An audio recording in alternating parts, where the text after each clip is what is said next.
Hello artists! Today we will be learning how to work with watercolor paint.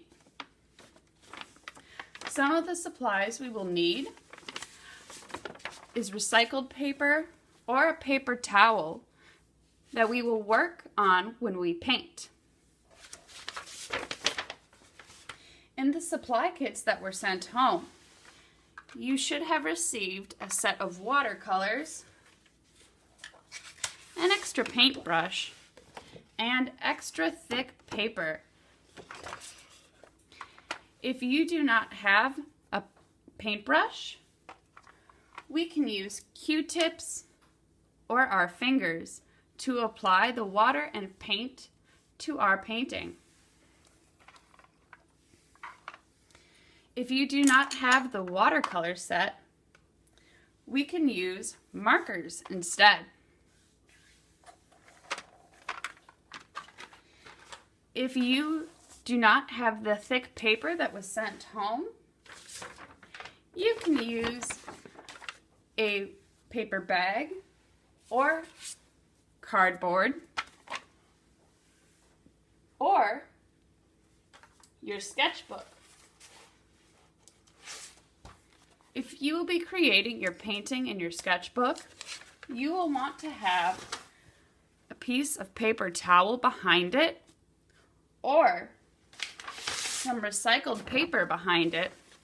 This is to make sure that the paint doesn't soak through and get paint onto the other pages of your sketchbook.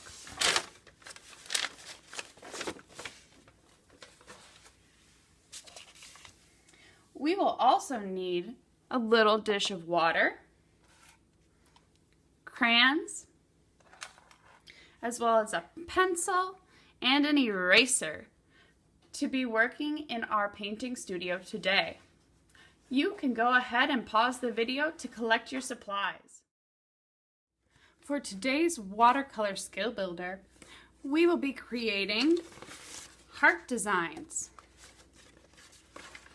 Go ahead and start thinking about what kind of a design you will want to make in your watercolor painting.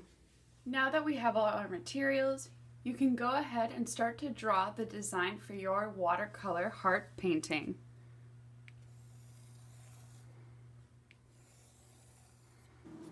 Pause the video here and draw your heart design.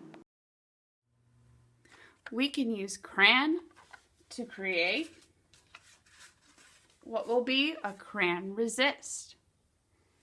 When we use watercolor over crayon, the paint doesn't go where the crayon is.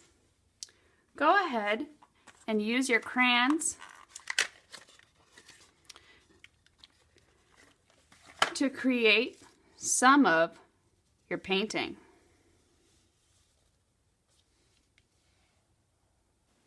Pause the video here to draw your crayon over the design.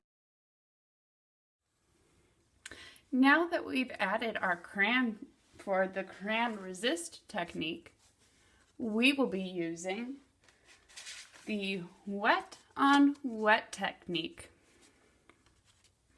For this, we want to make sure that our paintbrush is extra wet and start to get a section of the paper we're painting on wet with clean water.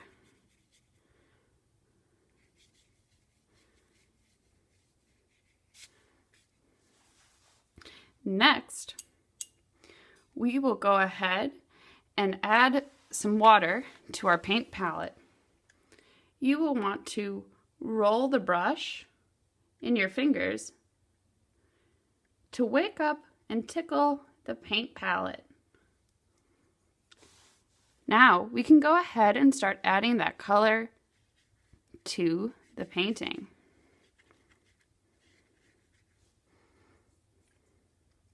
You might need to get a little more water on your brush as you work to get more paint.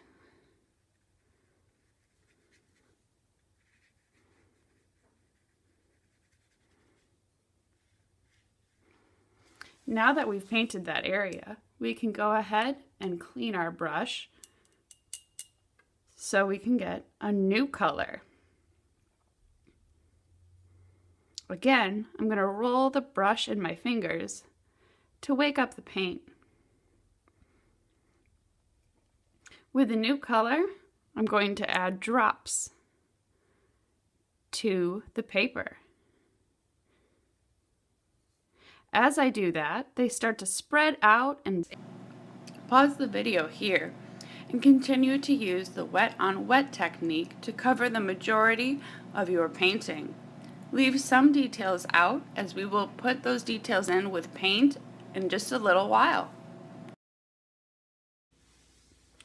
Now that I've done some of the wet on wet technique, I'm going to go ahead and let my painting dry, and you'll want to too, because our next step is going to be wet on dry.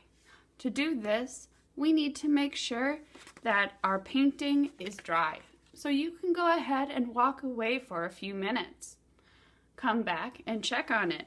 You can tell how wet it is by touching the paper. You want to be careful not to move the paper too much, or you'll see some of the paint on it start to move around. Pause the video here and start to play it again once your paper is dry.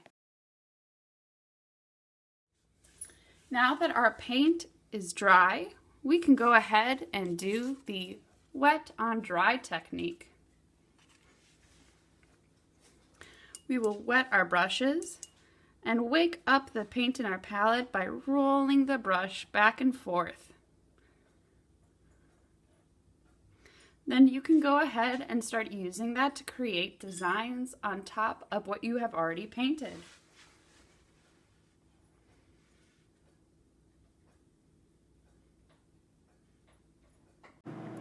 Continue to add detail to your painting until you are all done. Then take a picture of it and upload it to Seesaw so we can see your artwork.